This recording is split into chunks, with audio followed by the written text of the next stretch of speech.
facing a concerning economic slide. We hear how state leaders are planning to handle this trend next. Well, data released this month by the West Virginia Chamber of Commerce shows a decrease of nearly 8,000 people in the state's workforce. That's compared to last year. That's right. Eyewitness News anchor Anthony Kahn spoke with leaders in the state's most vital sectors to see how they are handling the trend. West Virginia's workforce is shrinking. Data from the State Chamber of Commerce shows the state has 7,600 less civilian workers than it did last year. Total employment also fell by nearly 5,000 during that period. Key industries that have traditionally anchored the state saw notable job losses. Mining employment declined from 21,300 to 20,700. Retail employment decreased from 78,400 to 77,800. Hospitality saw a sharp drop from 71,400 jobs to 68,700. Richie Heath, the executive director of the West Virginia Hospitality and Travel Association, says given the hole they had to climb out of in 2020, they're doing pretty well. I think from an industry perspective, what we're seeing is fairly positive when you look at the big picture. We're just a few short years away from the pandemic when the industry lost more than 10,000 jobs. So if you look back and compare that over a longer period of time, I think folks in the industry will tell you things are generally going well. The state's Hospitality and Travel Association covers everything tourism, like hotels, resorts, and restaurants. West Virginia's recent emphasis on tourism is creating opportunities, but there have not been enough workers to fill those spots. One consistent theme that we hear from folks and have heard since the pandemic is oftentimes the difficulty of hiring and finding folks for positions. And so I think jobs are available. Sometimes it's hard to get folks into those jobs or keep folks into those jobs. An industry that saw a much smaller drop-off, manufacturing. The manufacturing workforce dipped slightly this past year from 45,600 jobs to 45,400. Bill Bissett, president of the state's Manufacturing Association, says the struggle to keep workers isn't unique to just one job field. I would say every member company of my association struggles with workforce. It's a multitude of factors. It's a greater issue in the rural areas where the population centers by West Virginia standards, we do a little better.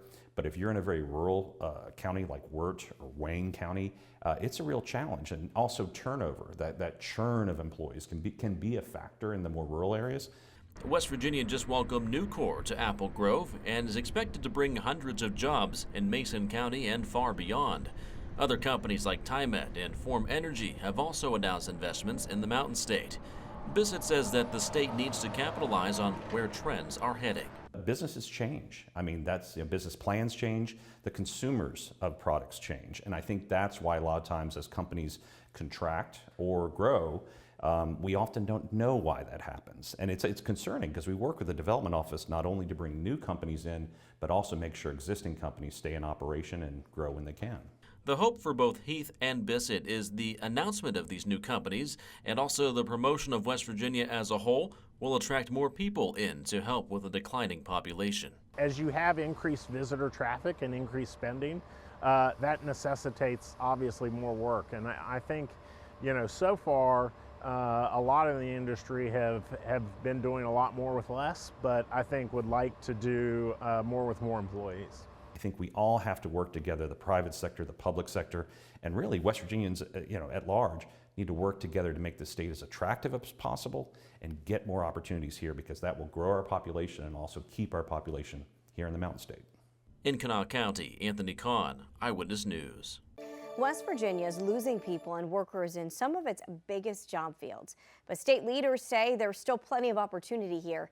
Manufacturing and hospitality groups are looking for ways to not only keep business growing, but keep employees in West Virginia. Eyewitness News morning anchor Anthony Kahn shows us what's being done to turn the tide.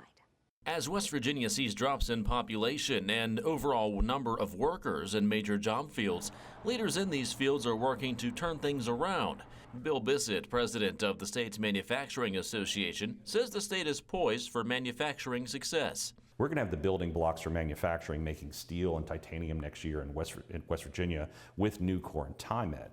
And it's our hope that we can get into the aerospace industry. We can build aircraft and not only maintain them like we do in Huntington and other areas, Clarksburg and others in West Virginia, but also build aircraft. And that can have everything from private to airlines to military applications. This month, Governor Patrick Morrisey laid out framework for his 50 by 50 generation plan to increase West Virginia's energy capacity by 50 gigawatts by the year 2050. That's an increase from the 15 gigawatts it currently produces. It's going to power our country for generations, and I hope it's going to serve as a blueprint for other states to begin developing their policies.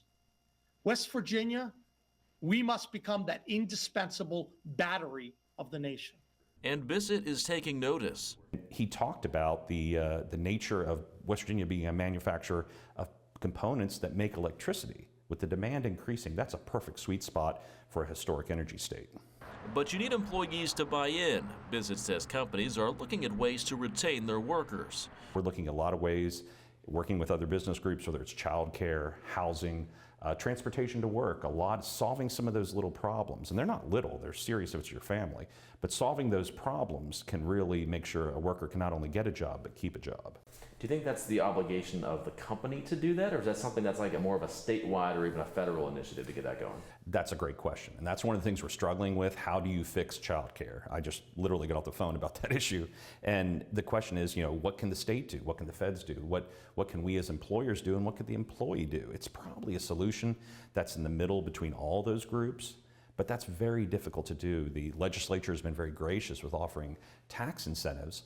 But as a manufacturer, we're busy making our product. We really don't want to get in the business of childcare because it's not our expertise. West Virginia's hospitality field is gaining momentum post-COVID, but still saw a nearly 3,000 worker drop in the last year.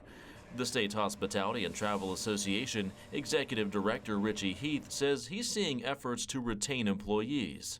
So we've seen a lot of focus from folks on wages.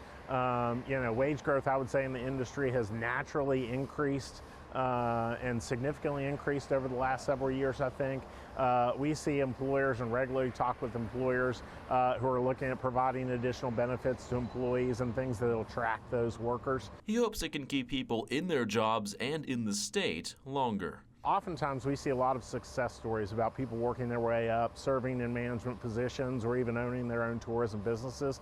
So there's really a lot of opportunities for growth, and that's another area where I think folks are educating people better about tourism careers and the opportunities that exist there. In Charleston, Anthony Kahn, Eyewitness News.